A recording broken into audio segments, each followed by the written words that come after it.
Okay, question 4 solve करते हैं। MCQ question है। यहाँ पर हमें गिवन है कि एक बैट्समैन ने बॉल को हिट किया और वो जो बॉल है ग्राउंड पर रोल हो रही है, थोड़ी देर में वो स्लो डाउन होकर स्टॉप हो गई है। अब हमें इस चीज़ का एग्जैक्ट रीज़न बताना है कि ऐसा क्यों हुआ कि बॉल स्लो डाउन होकर स्टॉप हो गई। यहाँ पर अगर हम ऑप्शन डी से स्टार्ट करेंगे, ऑप्शन डी बोल रहा है कि अच्छा, there is no net force on the ball, कि बॉल के ऊपर कोई फोर्स नहीं है।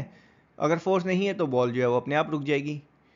तो बेटा ये जो पॉइंट ऑफ व्यू है ये न्यूटन से पहले था, कि जब न्यूटन ने अपने 3 लॉज ऑफ मोशन दिए, उससे पहले लोग सोचते थे कि किसी चीज़ पर फोर्स लगेगा तो वो मूव करेगी, फोर्स नहीं लगेगा तो मूव नहीं करेगी।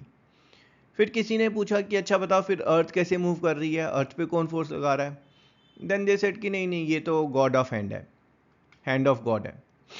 तो उसके बाद जो है, then Newton came out with 3 laws of motion, और न्यूटन ने बिल्कुल उल्टा बोला।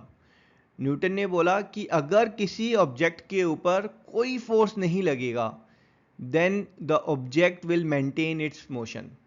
तो यहाँ पर जो बॉल है, अगर बॉल के ऊपर कोई फोर्स नहीं लगेगा, फोर्स नहीं लगेगा मतलब कोई नेट फोर्स नहीं है, कोई अनबैलेंस फोर्स नहीं लग रहा है बॉल के ऊपर, है ना, देन बॉल जो है वो रुकेगी नहीं, है ना। That's what is Newton first law of motion, कि जब तक जो है बॉल के ऊपर कोई फोर्स नहीं लगेगा, ball will maintain its motion.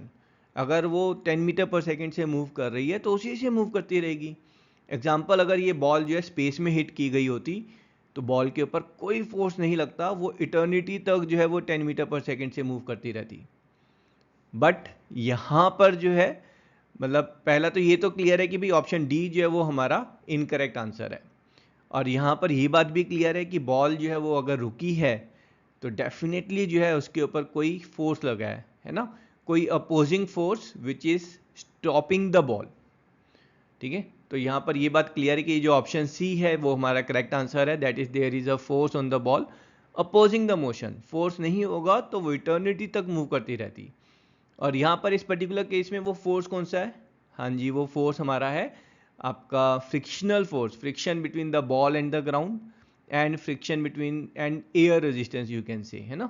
ये जो दो फोर्सेस हैं ये बॉल को स्लो डाउन कर रहे हैं and eventually it stops down, and that's our answer.